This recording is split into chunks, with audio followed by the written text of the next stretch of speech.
तालियों से स्वागत करिएगा। हमारे बीच में बिहार के प्रभारी श्री कृष्णा अलावरू जी भी आ चुके हैं। मैं कहूंगी जोरदार तालियों से उनका स्वागत कीजिएगा। अब मैं मंच का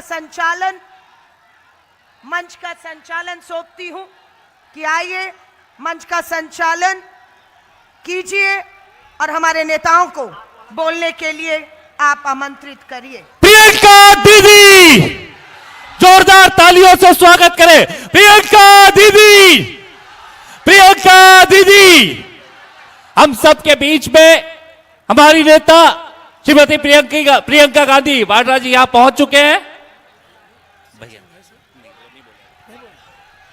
बैठा बैठा बैठा प्रणाम, गोर लागे छी, अस्सलाम वालेकुम, जय भीम, नमो बुद्धाय, प्रणाम, जोहारगी बंदगी। बैठा बैठा बैठा नो बैठा बैठा बैठा भैया, आप सब हमारी बहन, हमारी दीदी, दुनिया की और देश की सबसे बड़ी आवाज को सुनने आए। उसके पहले एक ऐसे चेहरे को मैं 1 मिनट के लिए संतोष कुशवाहा जी से आग्रह करूंगा, पूर्व एमपी को कि आइए आप आशीर्वाद लीजिए अपने सभी जगह के लिए सबसे। अब मैं कहूंगा कि बैठ, ये हैं इरफान अंसारी, इरफान जी को बोलेंगे आइए आप आशीर्वाद लीजिए, बैठिए। देवनारायण रजक जी जो बनमनकी के उम्मीदवार हैं, इनको भी आशीर्वाद की जरूरत है, बैठिए। जितेंद्र बाबू के लिए एक बार आशीर्वाद की जरूरत है, जितेंद्र बाबू को भी आशीर्वाद दीजिए, बैठिए। अब मैं अपने सबसे चहेते, सबसे लोकप्रिय भाई, जिससे हम सब प्यार करते हैं, हम आदरणीय सचिन पायलट जी से आग्रह करेंगे आए और आप 2 मिनट में अपनी बात को रखें। आदरणीय सचिन पायलट जी, जोर से ताली बजाइए सचिन पायलट जी के लिए, जोर से। हिंदुस्तान, आइए सचिन बावन, आइए ना, आप 2 मिनट बोल लीजिए ना। कुर्सी, बैठिए, छोड़िए, बैठो। ये प्रेस के लोग हैं, इसको मत कुछ बोलिए। बैठ जाओ भाई, प्रेस के लोग, ये सब गलती काम मत करो, बैठ कर। बघेल साहब, हमारे देश के 2 पिछले लीडर यहां बैठे हैं, एक आदरणीय सचिन पायलट जी, दूसरे छत्तीसगढ़ के विकास पुरुष रहे और इस हिंदुस्तान के पिछड़ों की लड़ाई की आवाज देने वाले आदरणीय पूर्व मुख्यमंत्री बघेल साहब। मैं उनसे आग्रह करूंगा, बघेल साहब, मैं उनसे आग्रह करूंगा कि 2 मिनट बघेल साहब जोर से। बहुत समय से इंतजार कर रहे हैं, बहनें थक गई नहीं?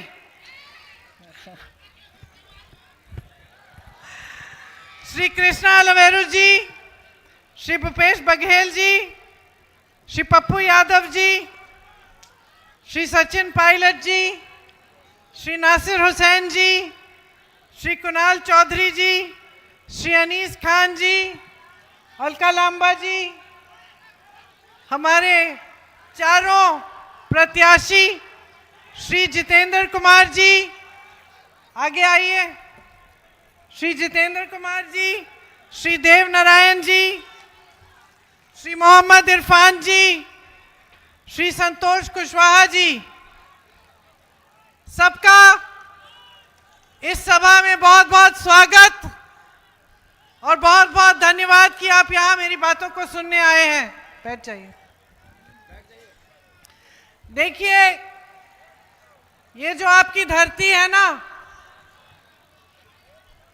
पहले तो जहां जहां मैं जाती हूं बिहार में, मैं जनता से ये कहती हूं कि आप अपनी धरती को समझते हो, पहचानते हो कि नहीं? बताओ, क्या पहचानते हो कि इस धरती ने इस देश को क्या दिया है? बताओ भाई, क्या दिया है? बताओ बताओ ना, आप छुप गए फोटो के पीछे, चलो खड़े हो, बताओ। हैं?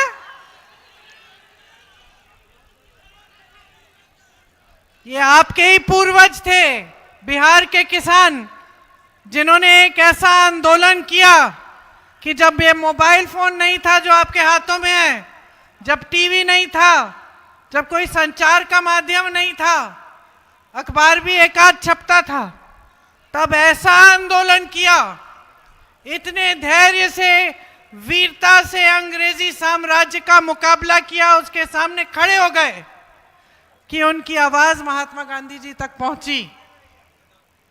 और महात्मा गांधी जी यहां उस जमाने में सैकड़ों किलोमीटर चलकर आए कि देखें यहां हो क्या रहा है, ये किसान प्रताड़ित क्यों हैं, नाराज क्यों हैं। और जब वो उन किसानों से मिले चंपारण में जाकर, तो उन्हीं किसानों से प्रेरित होकर महात्मा गांधी जी ने सत्याग्रह का आंदोलन शुरू किया, जिससे ये देश आजाद हुआ।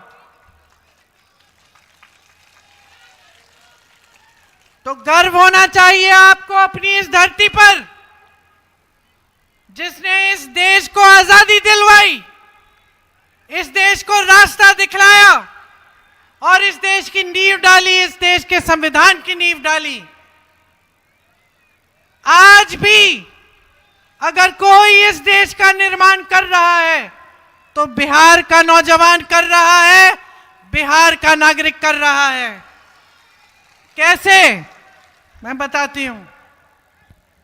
मैं यहां जब आई, हेलीकॉप्टर उतरा, तो सबसे पहले मैंने पप्पू जी से पूछा कि यहाँ की सबसे बड़ी समस्या क्या है पूर्णिया में। तो जवाब आया कि पलायन है। और जब मैं कहीं जाती हूँ इस देश में, चाहे मैं केरल में होती हूँ, चाहे कश्मीर में, अगर मैं पूछती हूँ किसी मजदूर से, कोई काम कर रहा होता है खेती में या सड़क पे या किसी इमारत पे, मैं पूछती हूँ कि भाई कहाँ के हो, मुझे कहता है मैं बिहार का हूं। तो आज भी अगर इस देश के निर्माण में किसी की भागीदारी है तो बिहार की जनता की है। दिल्ली में मुझे एक सरकारी घर दिया गया है, उसमें काम हो रहा है। 2 भाई हैं जो बड़े ठेकेदार के लिए काम करते हैं, सब कुछ संभालते हैं। एक सुभाष है, एक सज्जन है, दोनों पूर्णिया के हैं। मैंने कहा चलो मेरे साथ, मैं एक दिन के लिए पूर्णिया जा रही हूं, आ जाओ, मैं जहाज में ले जाती हूं, घर घूम के आ जाना। मुझे बताया कि 1 साल से दीदी हम घर नहीं गए हैं, तो अब हम जाएंगे, 1 दिन के लिए जाएंगे तो वापस कैसे आ जाएंगे हम 1 दिन में। अब जाएंगे तो हम त्योहार के लिए कुछ समय के लिए जाएंगे, 10-15 दिन रह के आएंगे। मैंने खूब उनको तंग किया कि चलो भाई मैं जा रही हूँ 1 दिन के लिए, जहाज में जाओगे, परिवार से मिल के आओ। मना कर दिया कि नहीं, हम जब जाएंगे तो कुछ समय के लिए जाएंगे, क्योंकि 1 साल बाद हम परिवार के पास जा रहे हैं। तो इसमें, इस बात में ना एक दर्द है। अब वो इतने काबिल हैं ये दोनों भाई कि सब कुछ समझते हैं। बड़े बड़े आर्किटेक्ट आते हैं, उनको भी समझा देते हैं कि भाई नहीं, ऐसे नहीं, ऐसे होनी चाहिए चुनाई। काबिलियत है, सब कुछ है, लेकिन दर्द देखो कि 1 साल हो गया है परिवार से दूर है, 1 साल हो गया है परिवार के पास जा नहीं पा रहे हैं।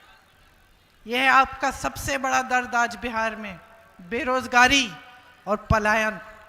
बेरोजगारी की वजह से पलायन,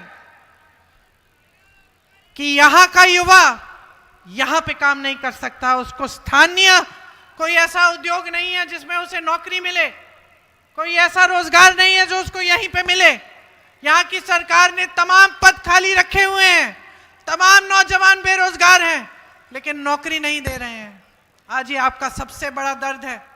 यहाँ जो नौजवान खड़े भी हैं वो भी जानते हैं कि कल को बड़े शहर में जाएंगे, कोई अपना नहीं मिलेगा, कोई जान पहचान नहीं है, रिश्तेदार नहीं है।